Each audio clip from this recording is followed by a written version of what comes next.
Hello, everybody, and welcome to episode 3 of the Offseason. And I'm your host, Angelo Ferenzi. And for today's episode, we have a guest that I'm super excited to talk to and to talk a little bit about Sandy Island with.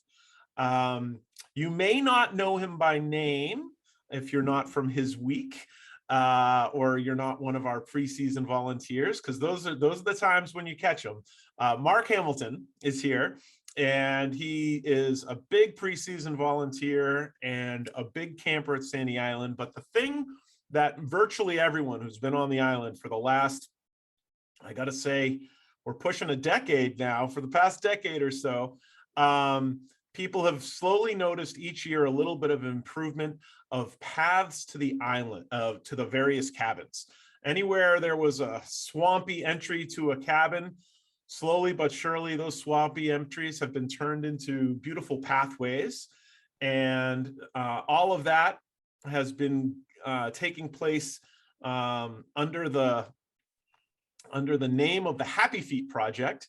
And the Happy Feet Project is would not be happening if it wasn't for Mark, who is the brainchild and the work and everything related to the Happy Feet Project. Mark, thanks for agreeing to chat. Oh, this is great. Thanks for inviting me on. You bet. So with that, let's start talking about Happy Feet, because let me tell you my experience. I think I maybe have told you this before, but I think it was around 2013 or 2014. It was one of the first times that I, as a camper, went to Sandy Palooza, and I came on, and it jumped out at me the work that had been done, and I believe the cabin was Sandpiper. Does that sound right to you? Yeah, that was our very first path. Yep. And so I probably saw it. Maybe, if you did it earlier that preseason, or if in the postseason the year before, I probably saw it, early, right after it was made, basically. And it was just it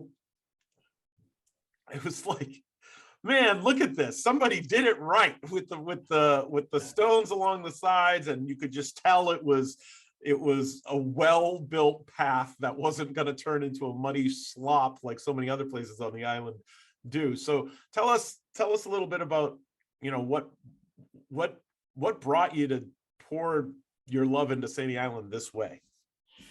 Well, I had been going to quite a few work weekends, both in the spring and in the fall, and we were week 5 campers, and we always dealt with the rain coming down across the path at Sandpiper, which were 2 wooden planks that got us from the cabin steps out to the road. You probably remember those. I do, yeah. And when it rained and you stepped on the plank would actually go down into the water. So it was a little tricky to navigate. Yeah, they were a little flexible, and after time they rotted out. So my better half, Terry, who's we've been going to Sandy for quite some time, and I met her there. Years ago when I worked on staff, and so she finally said, and rightfully so, hey Mark, you've been going to all these work weekends, how about fixing the path between our steps and the road? And so that's how Happy Feet started. I gave I think it was Nick at the time, maybe I know it was Kate. I talked to Kate and I said, hey Kate, I'd like to order some materials, have it brought over on a barge, and I'll build a path, and we'll just see how it goes. And she agreed to it. And so the Kitty Bell came over with a load of sand and a load of 3/4 crushed, and with a couple guys, we started building a path, and we finished it in 1 weekend. It's not a very long path, but it did the job, and it's held up pretty well. That one has held up really well. And what I love about it so much, Mark, is it's at the core of the Sandy spirit. Like, just something needed to be done, and you just did it. You just took it upon yourself to get it done. And I'll say that as a longtime Sandyite myself, and as somebody who, I've now been in a few different roles. I've been a camper, I've been a parent of a young, I've lived Sandy Island experience in a lot of different ways. But it wasn't until I took this role that I really understood just how great the challenges are to do nice things facilities wise on that island, right? Like the fact that, the season is short and anytime the season is available to be able to do stuff, that's when you want to be using the island, right? Like it's not like, unless we want to be camping amidst some kind of a construction zone, there is very short periods of time at the beginning of the season, at the end of the season, to do the work. And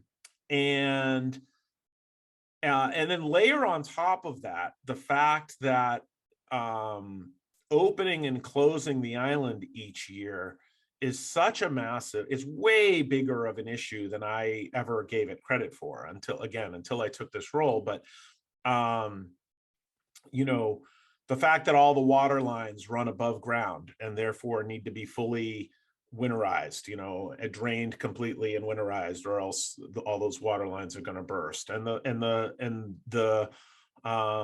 the carrying capacity of the sewage system of the island and so forth. These things are, I never thought about them until I had this role, but now that I have it, I've gained a healthy respect for the fact that you've got a very limited time from the ice melting to being able to turn on all of those systems, hope they work, plug the holes where they don't work, have people start coming to the island, and then at the end of the season shut it all down. And so what seemed to me as a camper of like, why can't we do nicer things here or there, or why, I now have a healthy respect for how hard it is to make lasting facilities changes on that island. And what I want to say is, in all of my time at Sandy Island, of the facilities upgrades and changes and renewals that I've seen, nothing has seemed quite as durable and as useful as happy. I mean, it's right at the top of the list. Well, I appreciate that. There's quite a crew we have behind us that, as you know, from Yeah. volunteers coming over that really make this happen. So it's a total teamwork effort. And you're right about the seasons and just having to prepare for each project, either in the spring or the fall, because you don't have that winter to work on it. Yeah. So most of the path work that the start of a path, we start it in the fall. That usually consists of the sidewall, and then if we can get it filled in and let the snowpack kind of pack that sand down on top of it, that's even better. But in worst case, we fill it in the spring, Yeah. and then hope it's compact and stays dry all summer long. Yeah. But yeah, there's a little bit of planning involved, and the staff that we work with, yourself included, Kate, and everybody else, from the service crew to the contractors that you guys have, to and the kitchen crew. I mean, oh my goodness, that I can't say enough about the kitchen crew who keeps us fueled all day long. Yeah. And getting that up and running every season too. The propane that needs to be brought onto the, I mean, it really is an unbelievable operation, and it really is a labor of love for everybody who does it, right? Yep. I mean, name another vacation destination where you're gonna go and do hard manual labor for free because you love it. It's really a special thing. And one of the funny thing is, some of the crew, of course, we somewhat bragging rights during the summer during our week, so we go up there on vacation. You know, as you walk by a path and you look at it and you go, I did that. Yeah. And I'm not talking about me personally. I'm talking about everybody on the crew. Yeah. But, quite a few happy feet workers from week 5 and other weeks, and I know just by comparing notes that they're very proud of walking by their work each summer when they go and to they camp. should be, and I think that's a common element, at least, of volunteering at Sandy Island in general, or even being a former staff member. I don't, I know a lot of former staff members, myself included, from my previous stint at when I was working there as a teenager in the 90s. I know, so in my case, there's a few cabins that were built in my time. So one of the staff cabins, Moon Shadow, and Twin Oaks, another staff cabin, which is up on the ball field behind the pavilion. Both of those were kind of the two big cabins built in my time. And I don't know how many nails I hammered on those, but it was a few. And I walk by them and I feel a small sense of pride when I do, Sure. Yeah. You're part of the process. You're part of the building. Yeah. But you said something else just now, that I didn't know, and honestly, these podcasts in general, I was hopeful stuff like this would happen, but I wasn't sure it would happen. But so far, I think with each guest that I've had, it has happened, and that is, I learned something new. And one of the things that you just said that I just learned that I didn't know was that you worked on staff yourself as a young man, I'm assuming, and two, that you met your wife at Sandy Island. I'm assuming she was on staff as well. She was a little bit of history.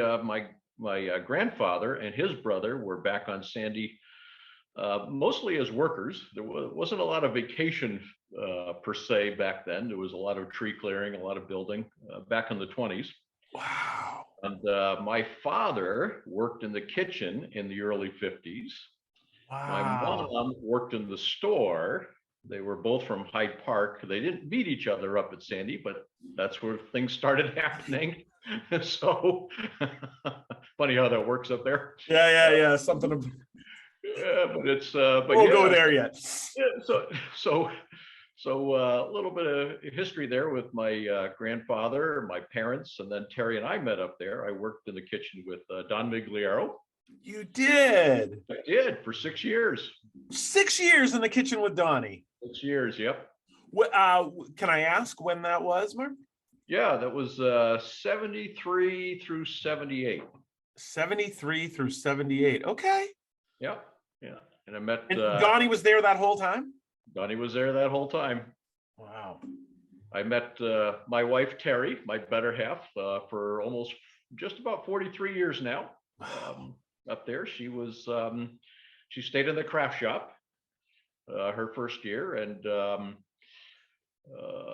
let's see, she worked in the office and then part-time in the store. Okay. And was she there the whole time you were there, or the earlier part or the later part of your years? The later part. Yeah, she was there 77 and 78. Gotcha. How about that? And then what did your transition from your years on staff to becoming a fifth week camper? Like, was there a big gap in between from the time you stopped working until the time you became a regular camper, or no gap? Like in my case, I just couldn't get Sandy Island out of my blood after the year. I was on staff for 4 years. And so by the time my last year, I was 19, my last summer. So 16, 17, 18, 19. Yeah.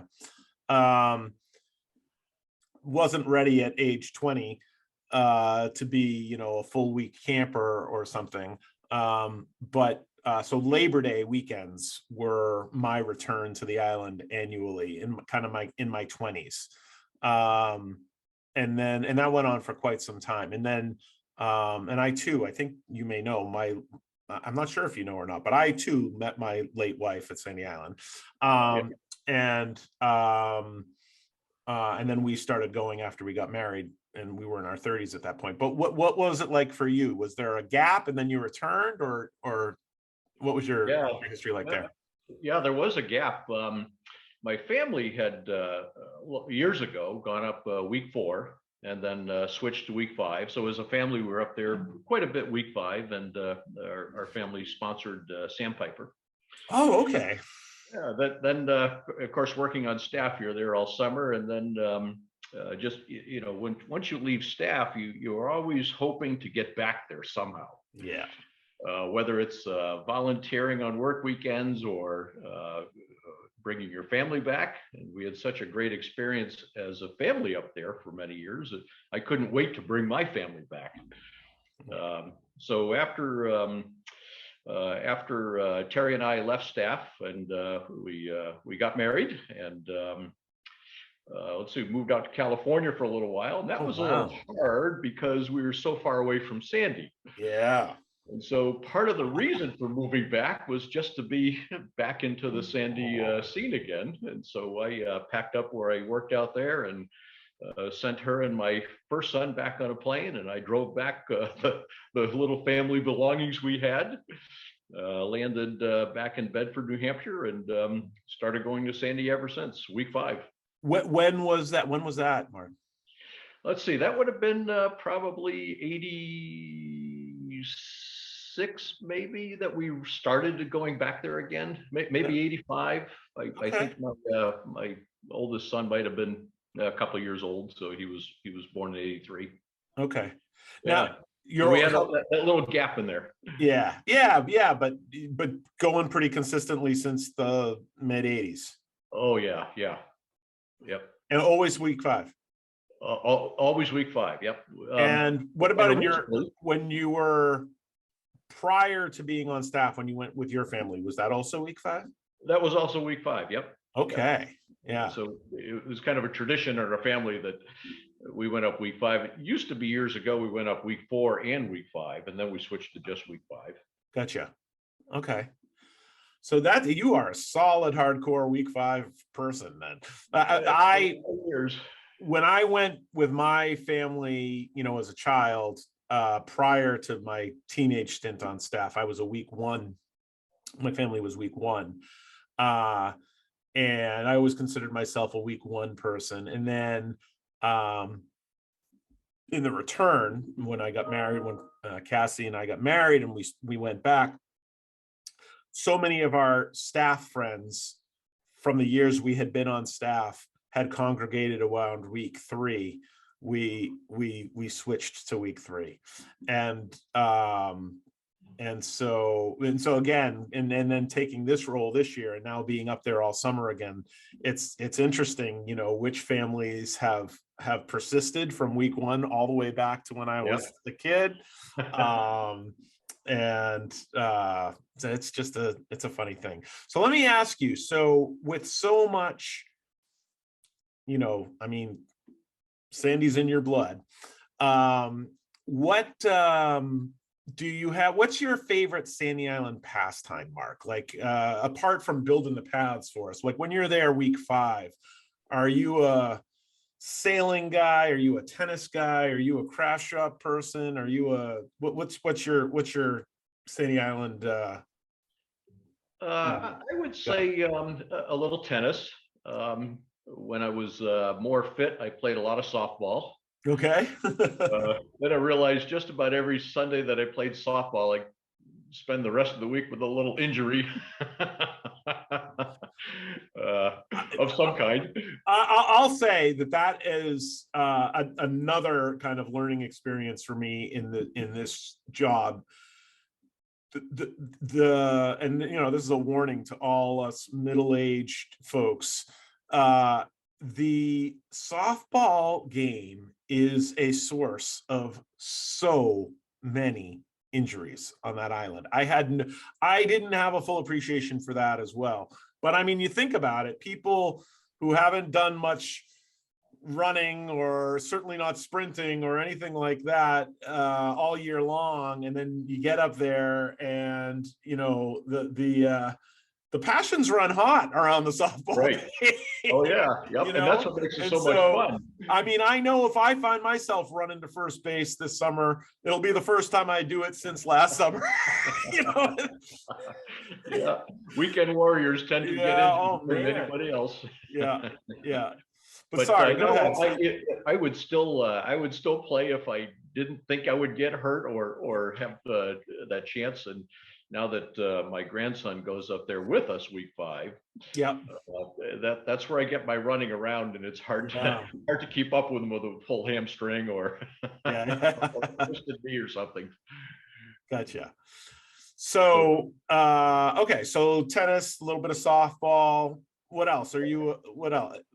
Well, just walking around the island, playing soccer and throwing the ball with my grandson, and just roughhousing and horsing around and hanging out with the family on the beach and going for canoe rides. It's Yeah. that's what we do. It's mellowed compared to what I used to do, but Yeah. but it's a lot of fun.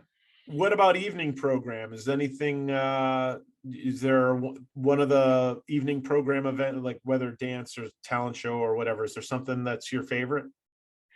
I would say that the dances are probably my favorite. Um, my 5-year-old, soon to be 6-year-old grandson, I'm going to start pulling him into the dances a little bit more and get him out there, get him a little tired so he sleeps sleeps a little, gets to bed a little earlier.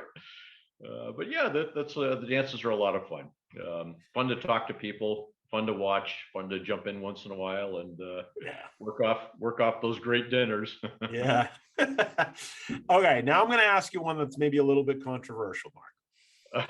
Is there something that everybody at Sandy Island just seems to love that you were more ambivalent about? Oh gosh, I don't think I'm ambivalent about anything in particular. I'm not a craft shop kind of guy, so Okay. it's funny. I met my wife in the craft shop, Oh, okay.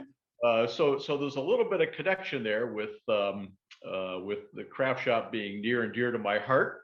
I don't go in the front door of the craft shop very often. I don't build too many things. I'm not very artsy and craftsy. The Happy Feet paths are about as much of artistic ability as I have, but the back door of the craft shop, that's where I used to go up and visit my wife, and that's where she told me she first loved me. So Oh, at the wow. top of the landing. At the top of the landing, I know exactly what you're talking about because So the back door of the craft shop, I have a strong connection with. The front door, not so much, if that makes any sense. it makes all the sense in the world to people who worked there back when those were staff quarters. And right. I'm certainly one of those people.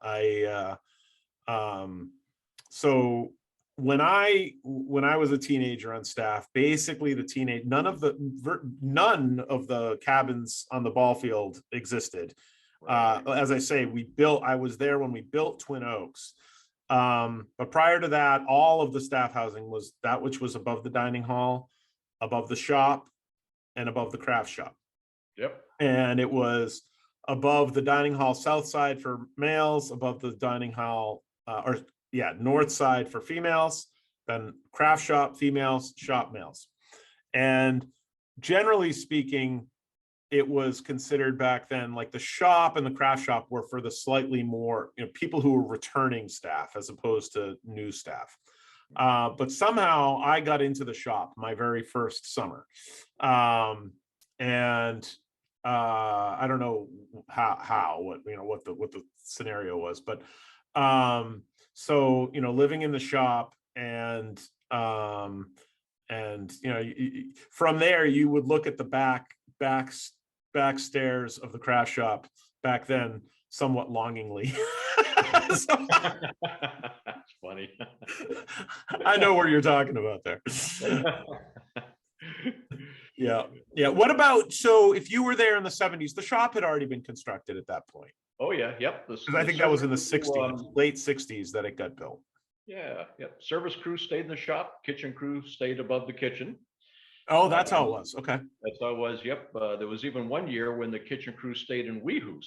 This is before the current Weehoos. There was a previous smaller Weehoos that. Where was the other one? Was it in that location? Pretty close, yeah. It was pretty close. Maybe just a little more to the right of where the current Weehoos is. It was a very small but two-sided cabin, and Yeah. it was a little warm in the summertime because it had a very low roof on it. Oh. So it was like an oven in there, but it was fun. We had you know always talked over the wall at night about our experiences during the day, and And so that was a staff cabin. So it that was was, a staff cabin at one time. Yep. yeah. How about that? All right. I'm going to ask you one more question here, Mark. When so you're an entrenched Sandyite. When you were trying to describe Sandy Island to somebody who has no context, has no experience with it, which I'm sure has happened multiple times throughout your life. Oh yeah. What's your approach? How do you describe it? Yeah, that's I know that's been a question that Sandyites have been trying to answer for a long time, and come up with a good answer so they can really express to their friends and their acquaintances of how special a place it is. Mm. And I think of it in two different ways, and I try to describe it in two different ways. First of all, the physical location of where it is. Yeah. 64, 66 acre island in the middle of Lake Winnipesaukee, surrounded by hills and just nice scenery. The other part of that description, I try to portray just how friendly of a place it is, and how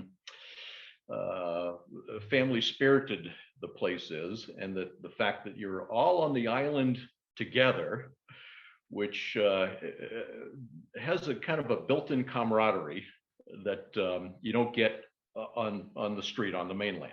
Yeah. Being on the island together, it's you're all there, you're all in the same place, you're all eating the same building, so it's kind of I guess just you need to be close to people, and it works out because there's a program that you can all participate in and enjoy and talk about together on the beach. So so I try to describe it in two different ways, both the physical and the friendship part of it. Yeah. That's beautiful, Mark. And for what it's worth, I'll say I've asked that question now of each of the guests, and I think you're the first one to not, including me, when I try to do it, I try to analogize it. I try to say it's like this other, like it's like something that you might be aware of, but different in these ways, right? Like, so a common thing might be, it's like kids camp, but it's not kids camp because the whole family goes, and then try to make those changes. Or another common one is that movie Dirty Dancing. A lot of people mention that, like, say, did you see the movie Dirty Dancing? Well, it's kind of like that place depicted there, but it's more rustic. And so I like that you don't even try and compare it to anything else that somebody might be familiar with, and just try to describe the experience and the locale. That's great. I guess the only other thing that I try to describe the island to folks is not just the physical part, the camaraderie part, the friendship, the family, the close-knit that you're all there. But when you do have a good time there, which I'd say probably 99.9% of all campers do, even first-time campers. Yeah. When they leave the island, that you always think, okay, I want to go back there, because the memories that you create of what you did there, the people you met, the things you did, that's kind of an off-season part of the island that I try to tell people when you go there. you can always leave with that memory and tap that memory anytime during the year. So if you're not having a good day, think about Sandy Island. Yeah. It's that's part of the allure of the island and part of the experience. Mark, I love it. I just glanced at the clock, and as is often the case, I mean, we could keep going for quite some time, I think, but I promised we try and keep it tight to about 30 minutes, and it's flown right by. And I can't think of a better note to end on than what you just said. If you're having a bad day, just think of Sandy Island. Mark, thank you so much for, taking a little bit of time just to chat about Sandy Island and share your love. And as I say, I was so excited to be able to introduce you, because I feel like you're behind one of the most lasting changes, positive, elbow grease, just get it done kind of things going on the island. And we're so grateful. I was grateful for it as a camper. And with everything I was just describing before about learning and gaining respect for the challenges of opening and closing and everything that goes on with that island, I am deeply grateful for it as a director. So thank you very much. As we're recording, we're in late March here, so we're getting close to getting back up there and getting back to it. So I will see you soon. There's rocks to be putting in paths. So yeah. And I just want to thank all the staff and all the participants for the work weekends, and our Happy Feet crew for all the hard work they do, all the dedication. It's a little bulwark. We're probably some of the dirtiest players that come to the dining hall at the end of the day, but it's all worth it, and it's all good fun, and it's a good cause. Yeah. Well, you just reminded me of something else that I think is worth noting. I'm right now deeply into trying to hire the staff, right? We need to put 65 people to staff the island, basically. And I'm in the middle of sending out contracts and attracting, there's a lot of returning staff, but there's new people that need to be explained what Sandy Island is and what working there is all about. And one of the concepts that I think is very, very true about work on Sandy Island, and that's work, whether you're getting paid for it or you're volunteering, it kind of doesn't matter. What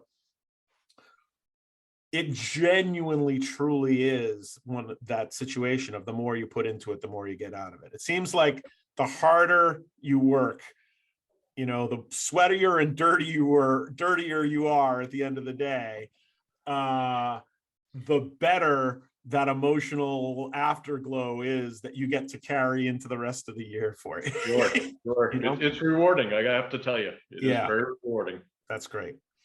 Well, Mark, thank you very, very much. And we'll be seeing you soon. And everybody who listened to our conversation, thank you. We'll have another one soon. And we're going to call that a wrap on episode 3. Thanks, everyone. Thank you, everyone.